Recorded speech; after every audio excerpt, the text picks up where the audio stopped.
정치라는 게 굉장히 어려운 게 현실이라는 높은 벽이 있습니다. 양당 정치의 벽도 역시 높고요. 동탄 모델 언급하셨는데요. 그 젊은 층과 거대 양당의 실망한 표심들을 결집해서 승리하겠다 이렇게 말씀을 하셨는데, 그렇다면 지금쯤 이 후보 지지율이 최소한 지금 동탄 모델과 비교해도 15% 이상은 지금 나와야 되는 상황이거든요. 그럼 이제 속도도 굉장히 늦고 시간은 없고 갈 길이 멉니다. 이번 주에 사전투표 시작되는데 동탄 모델로 대선 승리가 가능합니까? 저는 그래서 하루빨리 유권자들이 이동을 하셔야 된다 이런 말씀을 드리는 겁니다. 지금 동탄 모델에서는 65세 인구가 굉장히 적은 동탄의 특성상 많은 표가 초반부터 20% 이상의 지지율을 만들어줬거든요. 그렇기 때문에 그게 밴드웨건 효과가 나가지고 국민의힘 후보의 표는 더 줄어들고, 민주당에서도 연성 지지층들이 민주당의 일방주의에 지쳐가지고 빠져나온 것이거든요. 저는 지난 1차, 2차 TV 토론을 통해 가지고 이재명 후보의 무능이 계속 증명되고 있기 때문에 민주당의 연성 지지층의 이탈은 시작되고 있다 이렇게 생각합니다. 그렇기 때문에 민주당이 최근 며칠 동안에 이준석 얘기만 하고 있는 거거든요. 자기 지지층이 뜯겨나가는 걸 체험하고 있기 때문입니다. 그런데 지금 오히려 국민의힘에서 65세 이상의 전통적 지지층 같은 경우에는 계속 관성에 따라 가는 겁니다. 그렇기 때문에 지금 여기서 이탈을 하지 않고 이준석에게 네가 포기해라 이런 말 하고 있는 건데요. 그런 일은 없습니다. 그렇기 때문에 이재명 후보를 막기 위해서는 그 65세 이상의 지지층들이 전략적 투표를 시작하실 때다 이렇게 말씀드리고 싶습니다. 또 지역구 모델인 동탄 모델을 제가 저도 정치를 어느 정도 봐왔습니다만 지역구 모델과 또 대선하고는 또 다른 거 아니겠습니까? 그렇다면은 그 지역구 모델을 그대로 대선에 적용하는데 좀 무리가 있는 거 아니냐, 이런 현실적인 질문을 하나 드리고요. 그러면 지금 상황에서, 시간이 없는 상황에서 이 후보로서는 막판 승부수가 필요한 거 아니겠습니까? 준비해 주신 게 있습니까? 저는 유권자의 전략적 이동을 통해 가지고 충분히 실현 가능하다 이렇게 보고 있고요. 이재명 후보의 지지율이 40% 초반대까지 만약 떨어지는 상황, 이번에 3차 TV 토론 등을 통해서 그런 일이 발생하면은 유권자 지형에 큰 요동이 칠 것이다 이렇게 생각하고 있습니다. 왜냐하면 동탄 모델이라는 거는 4-4-2 정도의 비율을 기반으로 하고 있는 거거든요. 그때 동탄에서 민주당 후보가 39, 그리고 제가 42, 국민의힘 후보가 17 요 정도 나왔던 걸로 기억하는데요. 저는 이재명 후보가 40 초반대로 내려오는 지지율 조사가 나오는 순간부터 유권자들이 움직일 수 있겠다 이런 생각을 할 것이라 봅니다.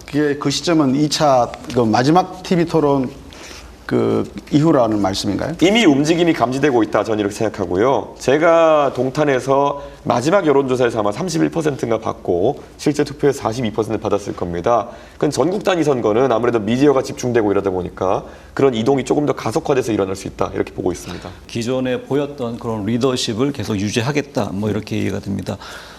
두 번째 TV 토론까지 마쳤습니다. 그리고 이준석 후보는 토론하는 정부가 되겠다라고 말할 정도로 토론의 강점을 많이 가지고 있고요. 토론 이후에 긍정적인 평가가 나오고 있습니다. 구체적 질문으로 또 직접적인 질문으로 상대 후보의 논리를 압박하는 점에서 두각을 나타내기도 하는데, 근데 이제 자기와 의견이 다르면 지나치게 좀 몰아세우는 그런 느낌과 또 시비적으로 보일 수 있는 태도가 마이너스가 될 수 있다 이런 지적이 있습니다. 이에 대한 본인의 생각, 또 남은 3차 토론에서 어떤 전략, 또 어떤 접근 방식을 염두에 두고 있는지 궁금합니다. 이재명 후보가 지난 토론에서 보여준 모습들을 보면 결국에는 제가 이재명 후보의 정책에 대해서 대부분의 질문했습니다. 그러니까 소위 말하는 검증 질문이죠. 본인이 한 주장에 대해서 얼마나 알고 있는지, 얼마나 논리적 구성이 탄탄한지를 물어보는 것이었는데, 이재명 후보가 계속했던 얘기가 극단적이시네요. 본인이 한 말을 바탕으로 질문했는데 극단적이라고 지적하는 것은 본인의 주장이 극단적이었다는 얘기를 자인하는 것입니다. 그리고 잘 보셨겠지만은 제가 말할 때마다 답을 하지 않고 빙빙 돌리면서 저를 훈계하려고 드는 그런 모습이었습니다. 그렇기 때문에 오히려 태도나 매너에 대한 부분은 아마 액면가 그대로 보신다면은 이재명 후보에게 많은 지적이 가야 되는 것이고, 젊은 세대가 토론 이후에 이것을 밈화해가지고 인터넷에서까지 계속 조롱하는 것은 그런 모습이 본인들이 사회 어디선가 겪어봤던 정말 꼰대와도 같은 모습이 아닐까 이런 것을 지적하는 것이거든요. 저는 제가 토론을 하면서 제가 상대에게 욕설을 쓴 것도 아니고, 결국 노무현 대통령께서 말씀하셨던 것처럼 노무현 대통령 당시는 대통령이라는 대한민국의 최고 지휘관임에도 불구하고 평검사들과 대화하면서도 계급장 떼놓고 이야기하는 것을 마다하지 않으셨던 분입니다. 그렇기 때문에 저는 이 상황에서 노무현 정신을 제가 실현할 오히려 주체로 이준석을 이야기하고 있는 겁니다. 저는 지금 이런 상황 속에서 대한민국의 문제를 해결하는 방법은 허심탄회한 토론이어야 되고 팩트에 기반한 이야기여야 된다 생각하는 겁니다. 이재명 후보가 지금 국내 정치에서 이런 식으로 우격다짐으로 계속 억누르고 젊은 사람한테 훈계하듯이 하고 이렇게 하는 걸 버틸 수 있는지 모르겠지만은 조금만 상황을 바꿔가지고 이재명 후보가 만약에 국제 외교 무대에 가가지고 트럼프 대통령이나 해외 정상들과 의견을 나눌 상황이 됐을 때 가가지고 트럼프 대통령이 자기 마음에 안 드는 얘기했다고 해가지고 당신은 왜 이렇게 극단적이냐? 예? 이렇게 얘기하면은 그거는 완전 나라 망신인 것이거든요. 가가지고 뭐 잘 모르고 얘기하지 말라 이런 식으로 대충 둘러대기만 하고. 우리 국민 여러분 한번 상상해 보십시오. 이재명 후보가 지금 집에서 새는 바가지가 만약에 대통령이 되어서 나중에 해외 가가지고 트럼프 대통령이나 아니면은 이시바 총리 앞에서 정상회담할 때 그런 밈화된 용어로 계속 하게 된다.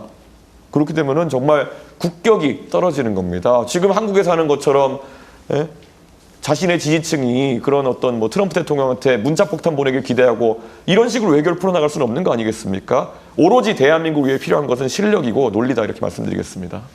TV토론 발언 태도 네. 그리고 지금 조금 전 김용태 비대위원장에게 했던 말도 좀 비호감 논란으로 좀 번지기도 했고 실제 그런 조사 결과도 좀 있었습니다.